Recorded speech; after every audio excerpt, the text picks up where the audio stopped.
From the moment she was born, Ada's life was tightly controlled by her parents. They were overprotective to the point of suffocation, believing the world outside was filled with dangers that could corrupt their daughter. By the time Ada was 4, she had already been accustomed to the boundaries that define her existence. Strict schedules, limited interactions, and a life confined within the walls of their house. Ada's days were monotonous, filled with rules and restrictions. Her parents rarely allowed her to play outside, and when she did, it was under their watchful eyes. Her contact with other children was minimal, and any friendships she managed to form were quickly severed by her parents' paranoia. The world is full of bad influences, her mother would often say, locking the door behind her whenever she left the house. This is Ada, the only child of the Osuji family, a very well-known family in the district of Lekki. Her family provided everything for her except one important thing: time for their child, Ada.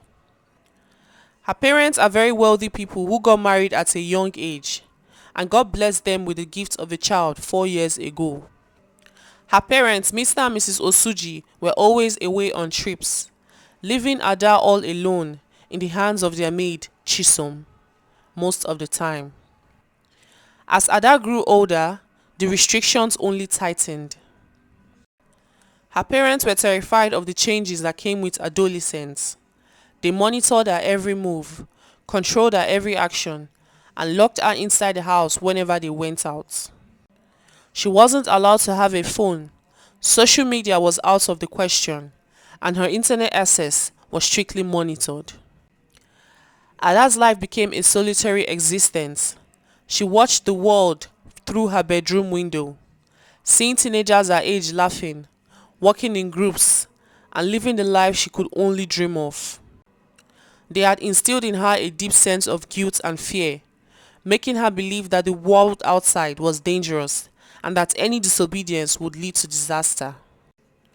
The loneliness weighed heavily on her, but she was too fearful of her parents' wrath to rebel.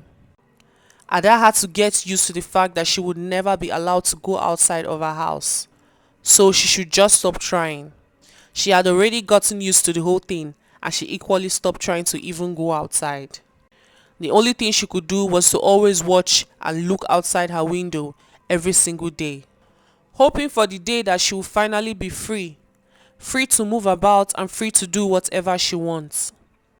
Nnenna, Ada's mom's friend, often warned Ada's mom, Chizoba, to stop being too strict on their daughter and allow her socialize more and make meaningful friendships with people, as no man is an island and everyone will need somebody at some point.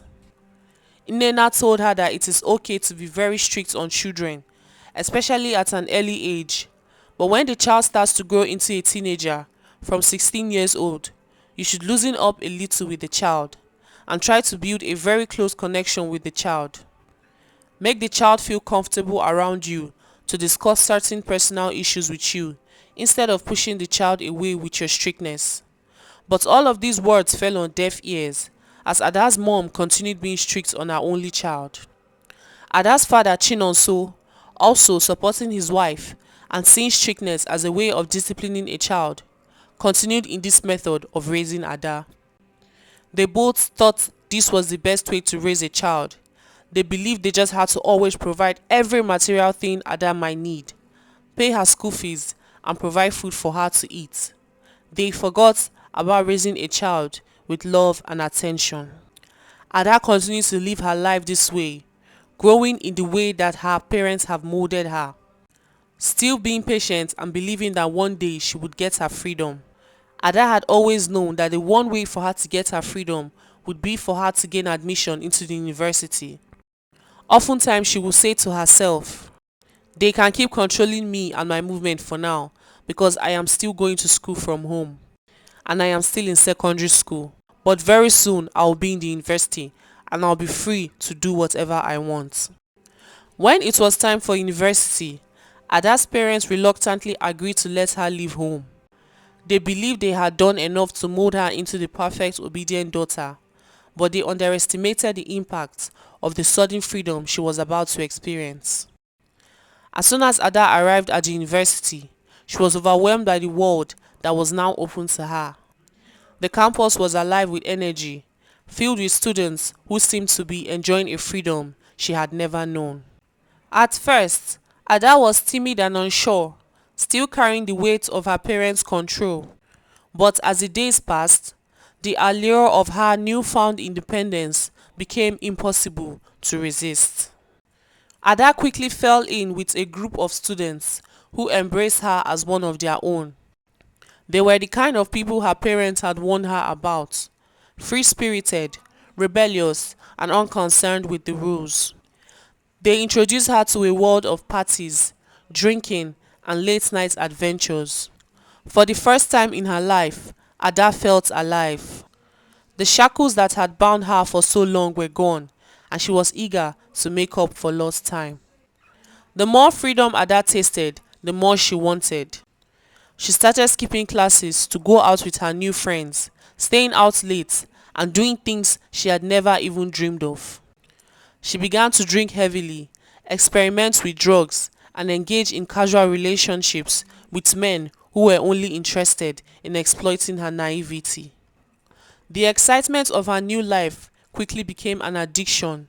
The more she indulged, the more she lost sight of who she was. Her grades began to slip, but she didn't care. She was finally living the life she had always been denied, but with that freedom came a growing emptiness. Her friends who had once seemed so close started to drift away when she could no longer keep up with their wild lifestyle. But Ada didn't care. She immediately replaced those friends with new friends. This time, these friends were more wild than her previous friends. Ada started smoking, from weed to cigarettes to shisha to marijuana.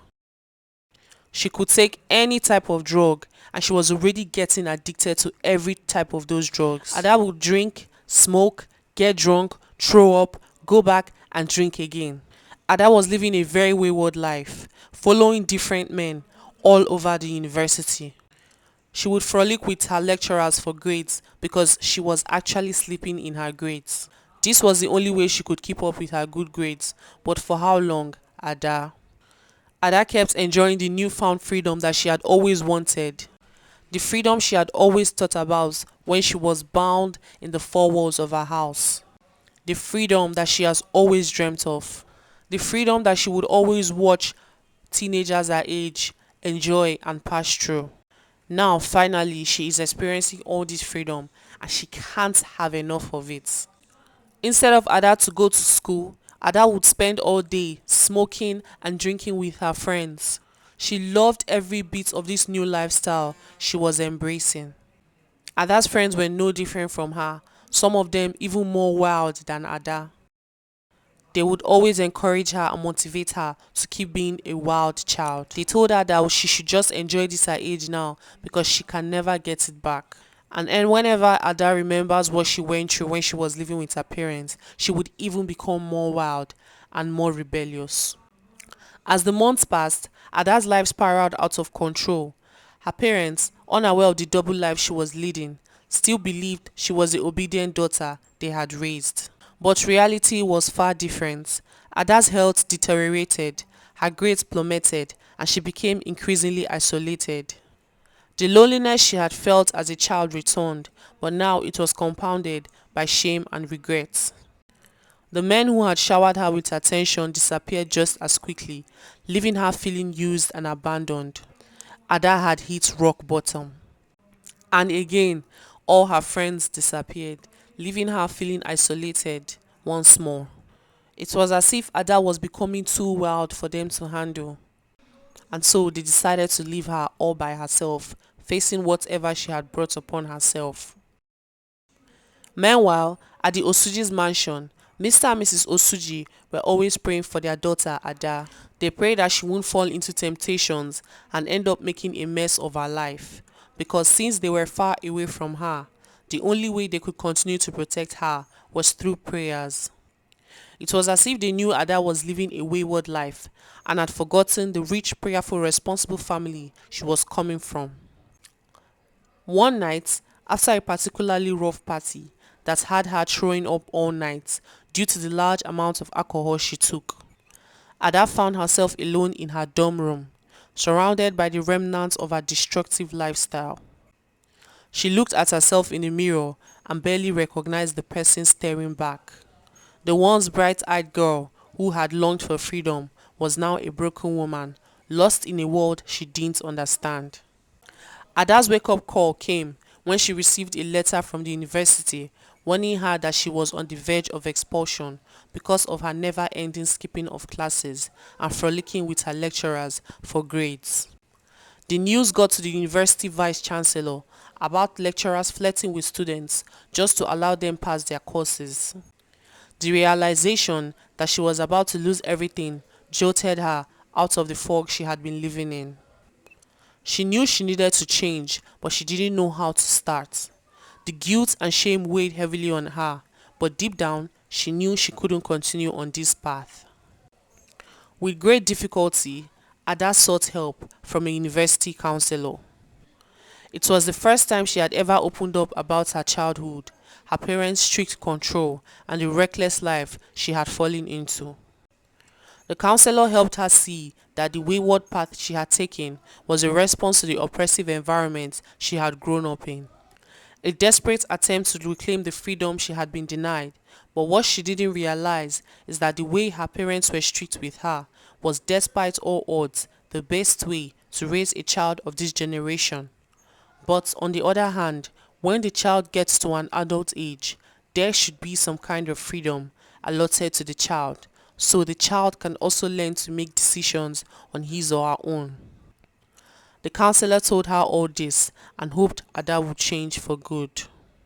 Ada listened to everything he said and made a pact with herself to try to change. Ada slowly began to rebuild her life. She distanced herself from the bad influences that had led her astray and started focusing on her studies. It wasn't easy, and there were times when she almost fell back into her old habits. But she was determined to make a change.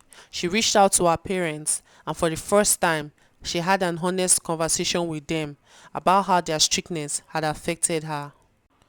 Though the conversation was painful, it was necessary for her healing. Over time, Ada found the balance between the freedom she had longed for and the responsibility she needed to succeed.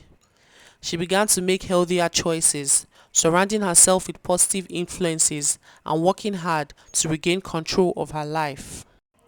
The journey was difficult, but with each step, she grew stronger. By the time she graduated, Ada had transformed from a lost girl into a confident woman. She had learned the hard way that freedom without responsibility could lead to destruction. But she had also discovered her own strength and resilience. As she walked across the stage to receive her diploma, Ada knew that she had finally found that freedom she had always desired. Not in the reckless abandon of her university days, but in the self-respect and discipline she had gained along the way. Ada's relationship with her parents remained complicated, but it had improved. They had learned to let go of their need for control, understanding that their daughter needed to make her own way in the world. Ada in turn had forgiven them, recognizing that their strictness came from a place of love, however misguided it may have been. With her bachelor's degree in hand and a new sense of purpose, Ada was ready to start the next chapter of her life. She had learned that true freedom wasn't about escaping the past, but about finding the strength to build a future on her own terms. And with that knowledge, she was finally free. The end.